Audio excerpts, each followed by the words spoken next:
નમસ્કાર, યુટ્યુબ ચેનલમાં એજ્યુકેશન બ્લોગમાં આપનું હાર્દિક સ્વાગત છે. આજે તદ્દન એક નવો જ ટોપિક આપની સમક્ષ રજૂ કરવાનો છે. મિત્રો, આપણને ઘણી વખત એવા પ્રશ્નો થાય કે આવડા મોટા દરિયાની અંદર આવડું મોટું જહાજ કેમ ડૂબી જતું નથી, અને નાનકડો અમથો પથ્થર હોય તો એ પથ્થર કેમ ડૂબી જાય છે. આવો મનમાં ઘણી વખત પ્રશ્નો થાય છે, અને આ પ્રશ્નનું નિરાકરણ હું આજે લાવવાનો છું. અને એ એક સાયન્સ મેથડથી, એક વિજ્ઞાન પદ્ધતિથી.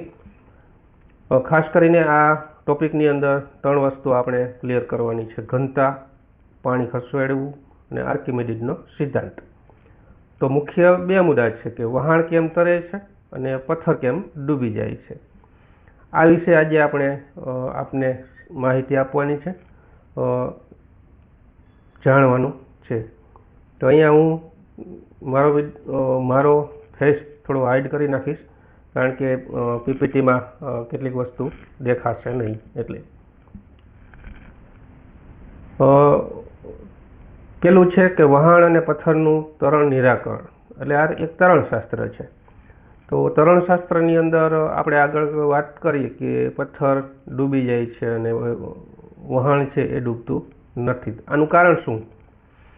તેનું કારણ જાણીએ પહેલાં આપણે થોડીક માહિતી લઈ લઈએ કે વહાણ તેની વિશાળ સપાટી દ્વારા પોતાના વજન કરતાં વધુ પાણી ખસેડે છે, જેનાથી ઉપર તરફનું બળ, જેને ઉત્પ્લાવક બળ કહેવાય, એ બળ વજનને સંતુલિત કરે છે. પથ્થરનું કદ નાનું હોવાથી તે પૂરતા પાણીને ખસેડી શકતો નથી, અને તેનું વળતર ઉપર તરફ બળ કરતાં વધી જતાં તે ડૂબી જાય છે. આ વસ્તુ આપણે જોવાની છે. ચિત્રમાં આપણે સ્પષ્ટ દેખાય છે કે ઉત્પ્લાવક બળ બંનેનું શું છે. બંનેનું વજનને કારણે અથવા કેટલાક બીજા કારણોસર એક ડૂબી જાય છે અને એક વસ્તુ ડૂબતી નથી. તો ઉપરનું બળ ખાસ અગત્યનું છે, અને એની કેટલાક સિદ્ધાંતો, કેટલાક કારણો આપણે વિગતે જોઈએ.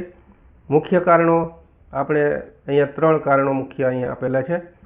એમાં ઘનતા એટલે ડેન્સિટી, ખાસ કરીને અહીંયા ચિત્ર જ સ્પષ્ટ કરે છે. ઘનતા એટલે શું? તો ઘનતા એટલે વજનની વાત છે. તો વહાણ પોલા હોય છે, એકદમ પોલા હોય છે. લાકડાનું વહાણ હોય, લોખંડનું વહાણ હોય તો એમાં પોલાણ વધારે હોય છે. એટલે વહાણ પોલા હોવાથી તેની સરેરાશ ઘનતા પાણી કરતાં ઓછી થાય. એટલે પાણીનું વજન ટૂંકમાં વહાણ કરતાં વધારે હોય છે. બીજું, પથ્થર સખત અને નાનો હોવાથી તેની ઘનતા છે પાણી કરતાં વધી જાય છે. એટલે કે પથ્થરમાં પોલાણ હોતું નથી, એકદમ ઘન પદાર્થ છે, એટલે એનું વજન છે પાણી કરતાં વધી જાય છે. એટલે ઘનતા એક કારણ છે ડૂબી જવાનું. બીજું છે પાણીનું હટાવવું. પાણીનું હટાવવું એટલે અહીંયા ખાસ ચિત્રમાં આપ્યું છે જે કેટલીક તૂટક રેખાઓ, કે વહાણની જે પાણીને હટાવવાની ક્ષમતા છે એ વધારે છે. એટલે વહાણ ખૂબ મોટો વિસ્તાર રોકે છે અને પોતાના વજન જેટલું કે તેથી વધુ પાણી બાજુ પર કરે છે. જ્યારે પથ્થર છે એ બહુ ઓછું પાણી ફંટાવે છે, એટલે કે એ તરત જ પાણીની અંદર ડૂબી જાય. ત્રીજો કારણ છે આર્કિમિડીઝનો સિદ્ધાંત. આર્કિમિડીઝ એક ખૂબ જ સરસ એને સાયન્સનો સિદ્ધાંત આપ્યો છે, થિયરી આપી છે, પ્રિન્સિપલ આપ્યો છે. એમાં ખાસ કરીને જ્યારે કોઈ વસ્તુ પાણીમાં ડૂબે છે ત્યારે તેના ઉપર તરફનું બળ લાગે છે. બરાબર? કોઈ પણ વસ્તુ આપણે પાણીમાં નાખીએ ત્યારે ઉપર તરફનું બળ છે એ વસ્તુ ઉપર લાગતું હોય છે, અને આ બળ વસ્તુ દ્વારા ફંટાયેલા પાણીના વજન જેટલું જ હોય. બરાબર? એટલે પાણીનો વિસ્તાર જેટલો ફંટાય, પહોળી જગ્યા થાય, એ પ્રમાણે આખું એનું વજન નક્કી થાય છે. વહાણ માટે આ બળ પૂરતું મળે છે, પણ પથ્થર માટે તે ઓછું હોય છે. એટલે ફંટાયેલા પાણીના વજન જેટલું બળ પથ્થરમાં જોઈએ એટલું મળતું નથી. એટલે પથ્થર છે એ ખાસ કરીને ડૂબી જાય છે. કે આનો સારાંશ એટલો જ કે વહાણ વિશાળ સપાટી અને ઓછી ઘનતાને કારણે વધુ પાણી ફટાવે છે, અને સંધાય તેના કરતાં પણ મળતું ઉપપ્લાવક બળ તેનું વજન સંતુલિત કરે છે અને તે તરે છે. જ્યારે પથ્થર નાનો હોય છે અને ઘનતા વધુ હોવાથી ઓછું પાણી ફંટાવે છે, તેથી ઉત્પ્લાવક બળ ઓછું પડે છે અને તે ડૂબી જાય છે. થોડીક વિસ્તારથી આપણે માહિતી મેળવીએ તો અહીંયા આર્કિમિડીઝનો સિદ્ધાંત આપ્યો છે કે સરળ સમજૂતી આર્કિમિડીઝના સિદ્ધાંત દ્વારા આપણે સમજીએ તો આર્કિમિડીઝનો મૂળ સિદ્ધાંત શું છે, એનો મૂળ નિયમ શું કે જ્યારે કોઈ વસ્તુ પાણીમાં મૂકવામાં આવે ત્યારે પાણી તે વસ્તુ ઉપર તરત ધકેલે છે, જેને ઉપપ્લાવક બળ અથવા તો બાઉન્ટિયન ફોર્સ કહે છે. બરાબર. તો આ ઉપર તરફ લાગતું બળ વસ્તુએ જેટલું પાણી ખસેડ્યું હોય તે પાણીના વજન બરાબર હોય. બરાબર. એટલે કે જેટલું સપાટી પથ્થરની કે વહાણની સપાટી જેટલી પહોળી છે અથવા પાણીના વજન કરતાં વધારે હોય તો એ ડૂબી જાય છે અને ઓછી હોય તો એ તરવા લાગે છે. તો અહીંયા એક ટબની અંદર ખાસ કરીને પ્રયોગ દર્શાવેલો છે કે ઉપરનું તરફનું બળ ઉપપ્લાવક બળ કહેવાય અને આ વસ્તુ છે ને વસ્તુએ ખસેડેલું પાણી છે. આ રીતનો પ્રયોગ કરતાં આ નિયમ આપણે સાબિત કરી શકીએ છીએ. બીજું એના સરળ કેટલાક ઉદાહરણો અહીંયા 3 આપ્યા છે. એ 3 સરળ ઉદાહરણો છે. એકદમ નાના બાળક પણ આ નિયમને, આ સિદ્ધાંતને, આર્કિમિડીઝના સિદ્ધાંતને સમજી શકે છે અને આપણા પ્રશ્નનું સોલ્યુશન થઈ શકે છે. તો પેલું સરળ ઉદાહરણ છે કે પાણી ભરેલી ટબ અને લોખંડનો ટુકડો. આ પ્રયોગ છે એ આપણે ઘરે બેઠા પણ કરી શકીએ. તો જો તમે એક નાનો લોખંડનો ટુકડો પાણીમાં નાખો તો તે તુરંત ડૂબી જશે, કારણ કે તે ખૂબ ઓછી પાણી ખસેડે છે. બરાબર ને? પાણીની ખસેડવાની ક્ષમતા છે એ લોખંડના ટુકડાની ઓછી છે. બીજો પ્રયોગમાં લોખંડની વાટકી છે, એક વાટકી લીધી અથવા તો કોઈ મોટું વાસણ આપણે લોખંડનું લઈ અને પાણીના ટબમાં મૂકીએ તો એ જ વજનના લોખંડમાંથી એક પહોળી વાટકી બનાવવામાં આવે અને તેને પાણી પર મૂકવામાં આવે તો તે તરશે.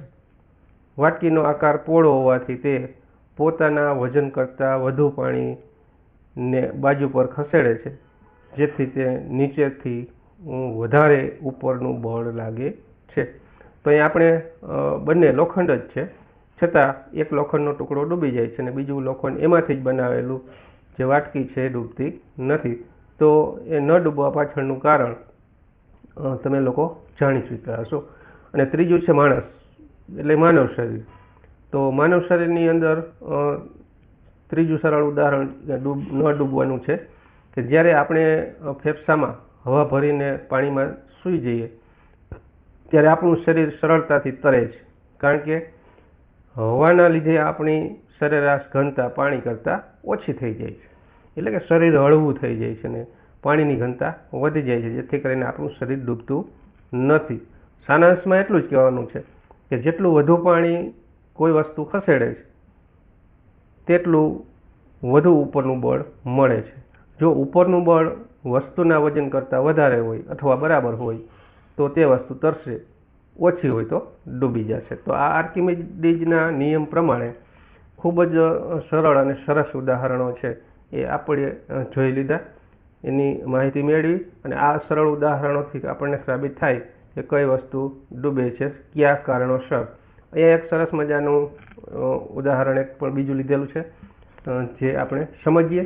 સબમરીનની કાર્ય પદ્ધતિ કઈ રીતની છે અને એ સબમરીન છે એ ક્યારેક નીચે જાય છે, ક્યારેક ઉપર આવે છે, ક્યારેક સ્થિર રહે છે. આ બધાની પાછળનું કારણ શું છે તો એની આપણે વિગતે ચર્ચા કરીએ કે સબમરીન છે પાણી ઉપર તરવા લાગે, પાણીની અંદર ડૂબવા માટે આર્કિમિડીઝનો સિદ્ધાંતનો ખૂબ જ ચાલાકીપૂર્વક ઉપયોગ થાય છે અને તેની અંદર ખાસ પ્રકારની ટાંકીઓ હોય છે જેને બેલેસ્ટ ટાંકી કહેવામાં આવે છે. તો અહીંયા એની 3 બાબતો છે ખાસ કરીને સબમરીનની કાર્ય પદ્ધતિની બતાવવામાં આવી છે કે પાણીની અંદર જવા માટે, એટલે કે ડૂબવા માટે. તો સબમરીન જ્યારે પાણીની અંદર જવા માગે છે ત્યારે તેની બેલેસ્ટ ટાંકીના વાલ્વ ખોલી દેવામાં આવે છે અને આ ટાંકીઓમાં બહારનું દરિયાનું પાણી ભરાઈ જાય છે. પાણી ભરાવાને કારણે સબમરીનનું કુલ વજન વધી જાય છે અને તે પાણી કરતાં ભારે થઈ જાય અને નીચે ડૂબવા લાગે છે. આગળ આપણે ચર્ચા કરી તેમ કે કોઈ પણ વસ્તુની ઘનતા વધી જાય છે ત્યારે એ વસ્તુ ડૂબવા લાગે છે, કારણ કે પાણીનો વિસ્તાર તે ખસેડી શકતો નથી. તો અહીંયા 3 વસ્તુ તમને આપી છે. એક એની બેલેન્સ ટાંકી બતાવે છે, બીજું એમાં બેલેન્સ ટાંકીમાં પાણી ભરાઈ જાય છે ત્યારે એની પોઝિશન શું થાય છે, અને પાણી ભરાઈ ગયા પછી એનું વજન વધી જાય તો એ સબમરીન છે એ નીચે જવા લાગે છે. બીજી વસ્તુ એ છે કે પાણીની સપાટી પર આવવા માટે, તરવા માટે, એટલે સબમરીન ફરી પાછી ઉપર આવવા માટે શું પ્રોસિજર થાય છે, પ્રક્રિયા થાય, એની કાર્યપદ્ધતિ શું છે. તો જ્યારે સબમરીન ફરીથી ઉપર આવવું હોય ત્યારે ટાંકીઓમાં ખૂબ જ ઊંચા દબાણવાળી હવા, કમ્પ્રેસ્ડ એર છોડવામાં આવે છે, અને આ હવા ટાંકીમાં રહેલા પાણીને બહાર ધકેલે છે અથવા ધકેલી દે છે. ત્યારે ટાંકી ખાલી થતાં સબમરીન ફરી હલકી થઈ અને ઉપરની સપાટી પર આવી જાય છે. આ ચિત્રમાં ખાસ જોઈ શકો છો તમે કે પેલું ચિત્ર છે એ દબાણવાળી હવા છોડે છે, બીજા ચિત્રની અંદર પાણી બહાર નીકળે છે, અને ત્રીજા ચિત્રમાં સતત પાણી બહાર નીકળી જવાને કારણે તે હલકી થઈ જાય છે, એટલે કે હળવી થઈ જાય છે, જેને કારણે સબમરીન ફરી પાછી તરવા લાગે છે પાણી ઉપર. અને ત્રીજા સ્થિતિની અંદર એક જ જગ્યાએ સ્થિર રહેવા માટે શું કરવું જોઈએ, શું કરે છે, એની કાર્યપદ્ધતિ શું છે સબમરીનની. જો સબમરીનને સમુદ્રની અંદર એક ચોક્કસ ઊંડાઈ પર સ્થિર રાખવી હોય તો ટાંકીમાં અડધું પાણી અને અડધી હવા રાખીને તેના વજનને પાણીના ઉત્પ્લાવક બળની બરાબર સંતુલિત કરવામાં આવે છે. એટલે અહીંયા ખાસ સબમરીનની અંદર 2 સિસ્ટમ છે. એક તો એ ટાંકીની અંદર કાણાઓ રાખવામાં આવેલા હોય છે, જેને કારણે પાણી અંદર આવી જઈ શકે અને બહાર પણ કાઢી શકાય છે. પરંતુ એક જોરદાર સિસ્ટમ એવી એમાં હોય છે કે વધુ બળથી એમાં હવા નાખવામાં આવે છે ને એ હવા દ્વારા પાણી છે બહાર ફેંકવામાં આવે છે. પણ અહીંયા અડધું પાણીમાં ને અડધું ઉપર સબમરીન રાખવી હોય તો એ ટાંકી છે એ અડધી પાણીની અને અડધી હવાની ભરી રાખવામાં આવે તો એ સબમરીન છે કોઈ પણ જગ્યાએ પાણીની અંદર અથવા તો ઉપર થોડી ઘણી દેખાવા માટે સ્થિર રહી શકે છે. એટલે આ 3 વસ્તુ છે એ સબમરીનની કાર્યપદ્ધતિ, ડૂબવાની, તરવાની અને સ્થિર રહેવાની. આ 3 કાર્યપદ્ધતિ છે એ આપણા પ્રશ્નનો જવાબ છે. તો મુખ્ય વાત અહીંયા એવું છે કે સબમરીનનું તરવું અને ડૂબવું તેના વજન અને પાણીના ઉત્પ્લાવક બળના સંતુલન પર આધાર રાખે છે. તો સબમરીન પોતાની બેલેસ્ટ ટાંકીઓમાં પાણી ભરવાના અથવા તો બહાર કાઢવાના દ્વારા આ સંતુલન બદલાવે છે.